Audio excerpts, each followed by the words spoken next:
Hi everyone, it's Maria and welcome to the Breaking Up With Toxicity podcast. Thank you for being with me today. Each week I will connect with people as they share relatable life experiences. We will talk about and at times challenge reoccurring unhealthy and toxic patterns that keep you from the changes you want to see as you break these unhealthy cycles. So let's get started and see where this show will take us today. Be sure to listen and don't forget to follow so that you never miss an episode.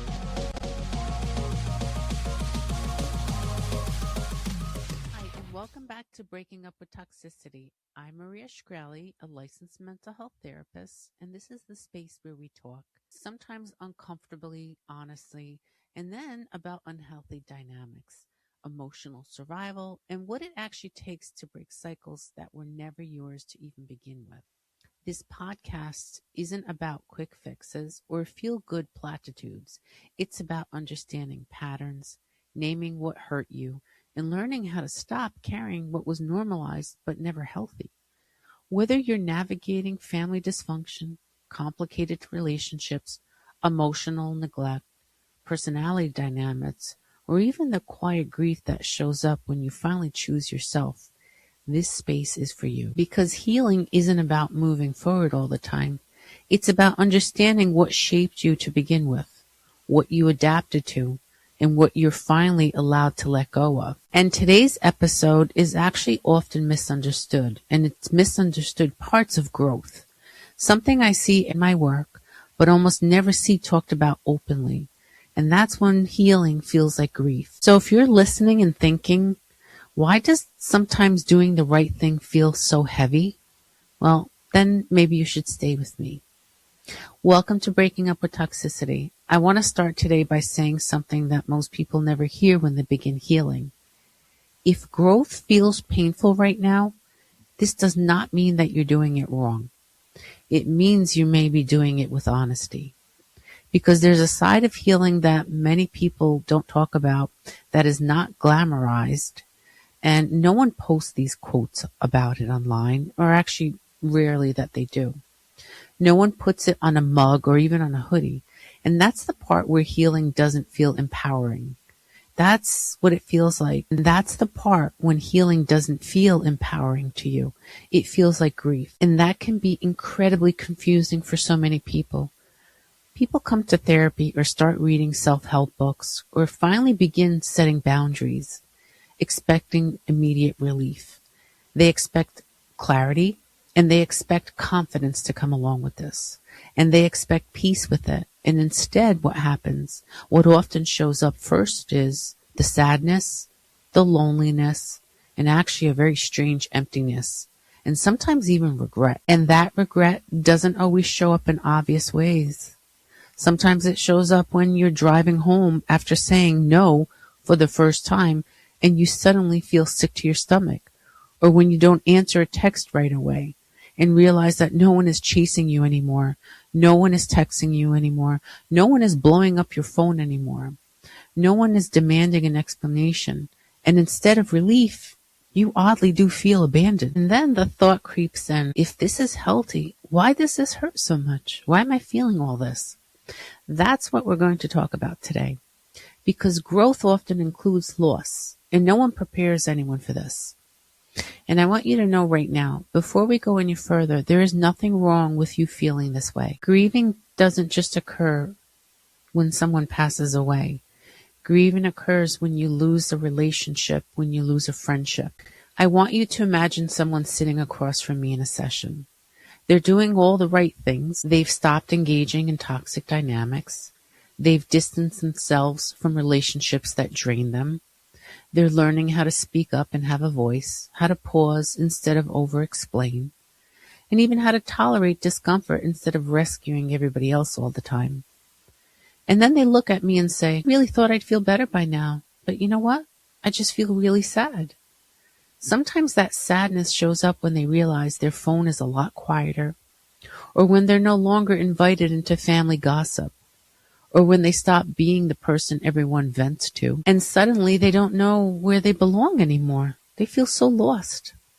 That moment, that exact sentence is one of the most honest moments in healing. Because what no one tells you is that breaking cycles doesn't just change your future.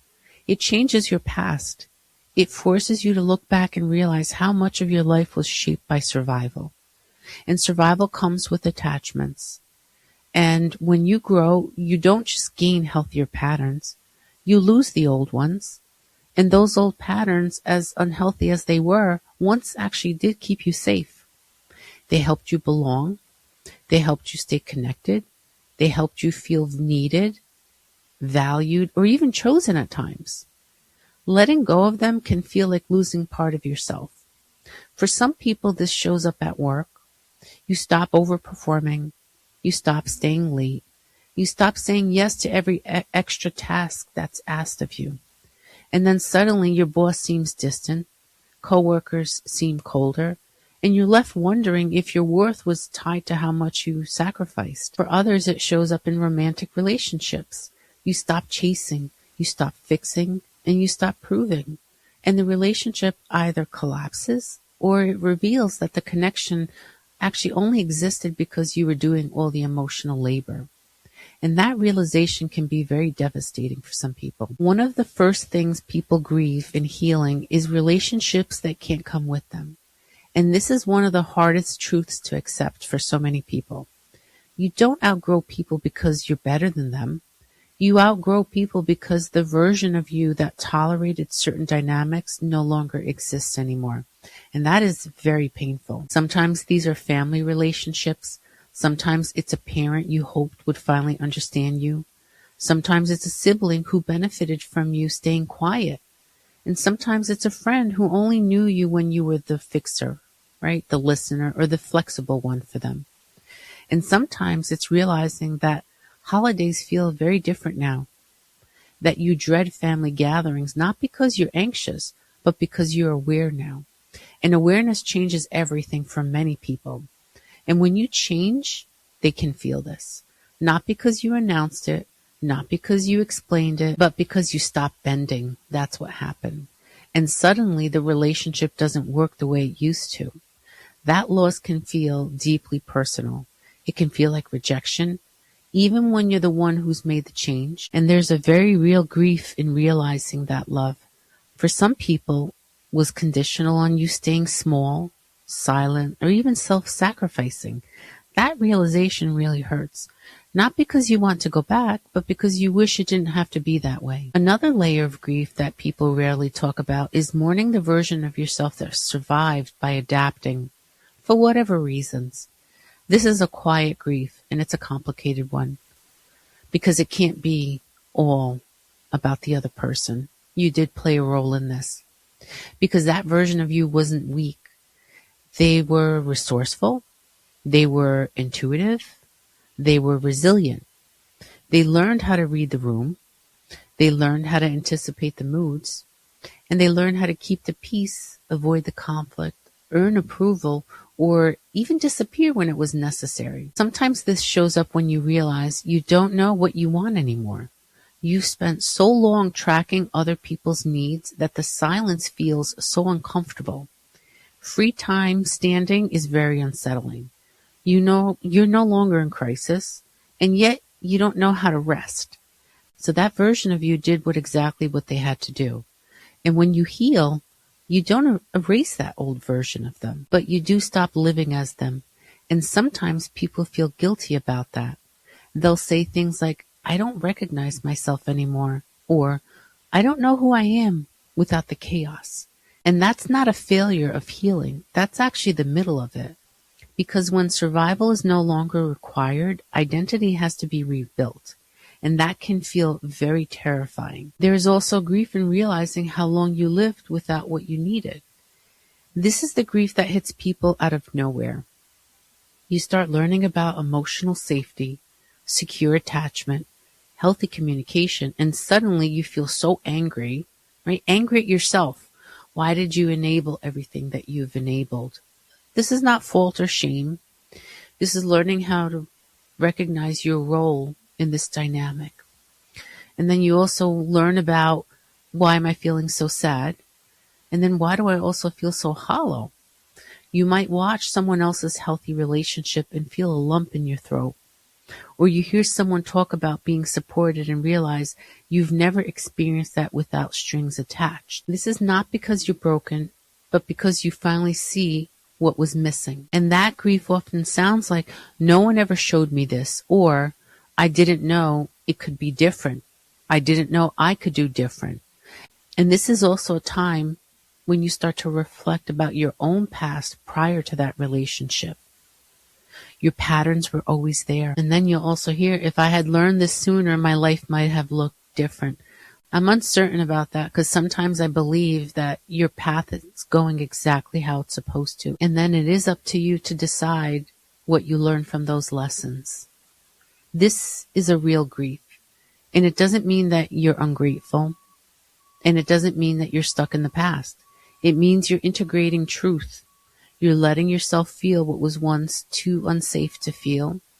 One of the most destabilizing parts of healthy change is how isolating it can feel and how much anger you may have even with yourself. Because when you stop participating in the dysfunction, toxicity, or abuse, whatever it may be, you often lose the language you shared with people.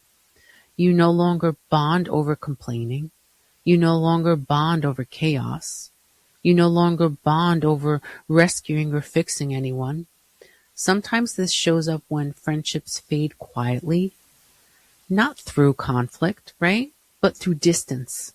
Texts start to slow down, invitations start to stop, and you realize the friendship was actually built on mutual dysregulation, not mutual growth.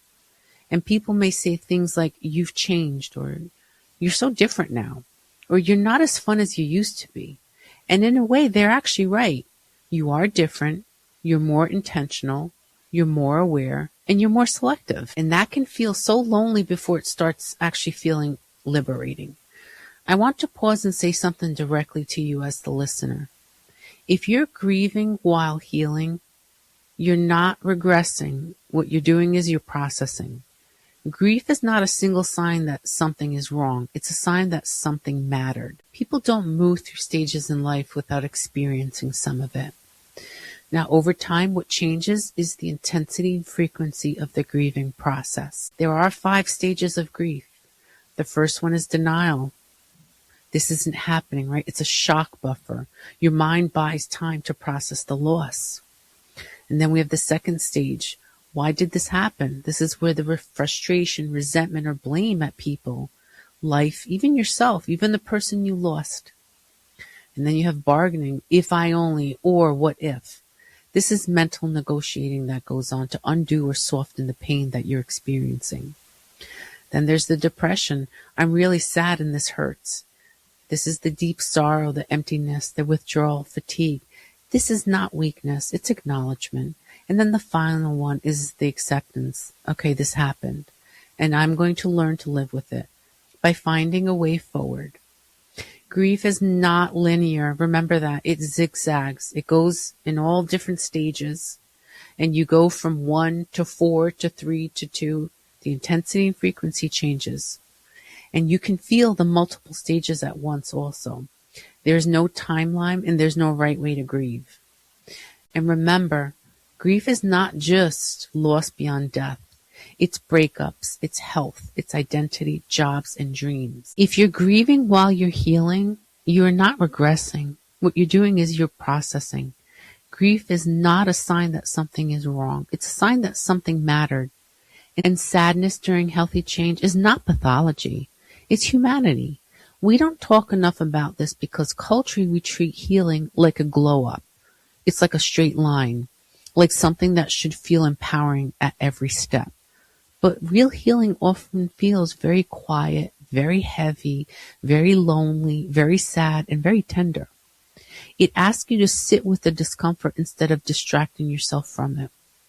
And if you distract yourself from it, at a certain point, you're going to be forced to sit in that discomfort. It also asks you to feel instead of being numb.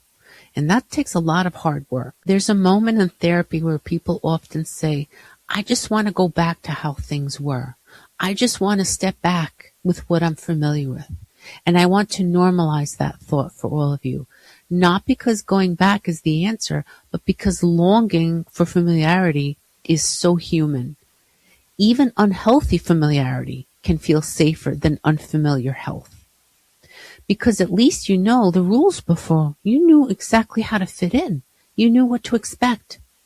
Healing requires you to tolerate uncertainty, to trust yourself without external validation, to build boundaries without guarantees, and that can feel like standing in emotional freefall.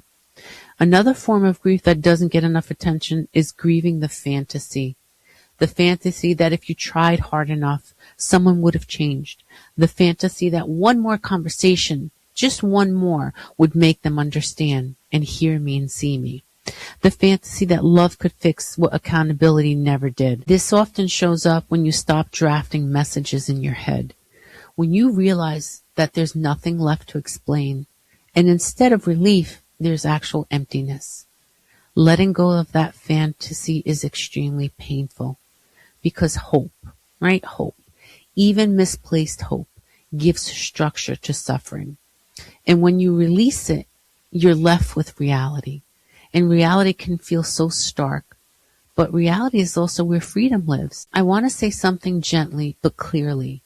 Healing doesn't always feel so good, but it actually feels true. And there's a difference. Truth doesn't always comfort us immediately. Sometimes it destabilizes us first. But over time, truth becomes very grounding. If you're in this stage right now, here are some things I want you to remember. Not as advice, okay, but as reassurance. You are not weak for missing people who hurt you.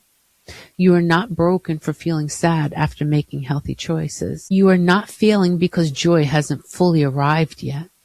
You're in transition, and transitions are tender times.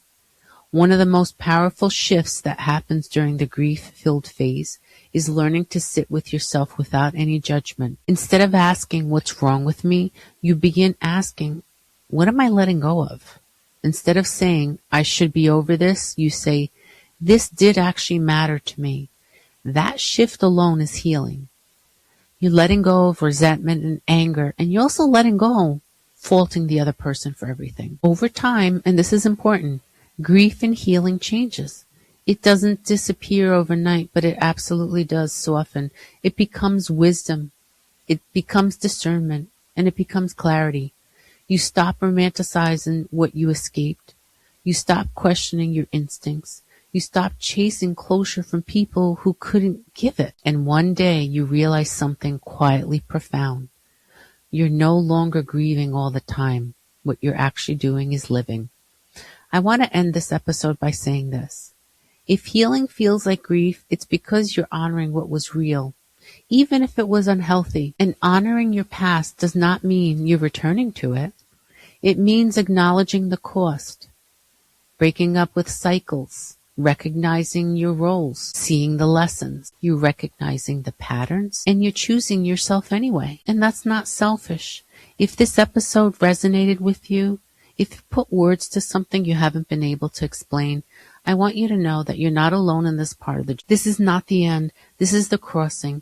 And on the other side of the grief is something steadier, something quieter, something that doesn't require you to abandon yourself to belong. Before we close, I want to leave you with this, especially if you're someone that intellectualizes your healing, or feels pressure to have to be strong, or worries that grief means you're backsliding. Grief doesn't mean you've made the wrong decision. It means you're finally telling the truth about what it cost you to survive. It's allowing you to look in the mirror and to be clearer. Unhealthy cycles don't just disappear when we understand them. They loosen their grip when we grieve them. And when we stop pretending that they didn't matter, didn't shape us, didn't once protect us in the only way they could. And if you're older, if you're listening to this later in life wondering why this grief feels so deep, please hear this clearly. It's never too late to heal. And it is never silly, it's never dramatic or selfish to mourn the years you spent adapting instead of living. Understanding dynamics doesn't harden you. It softens you in the right places. It gives you language instead of shame. It gives you choice instead of obligation. So if today stirred something up, sadness, relief, confusion, recognition, let it. Sit with it. That doesn't mean you're unraveling. It means something real landed for you.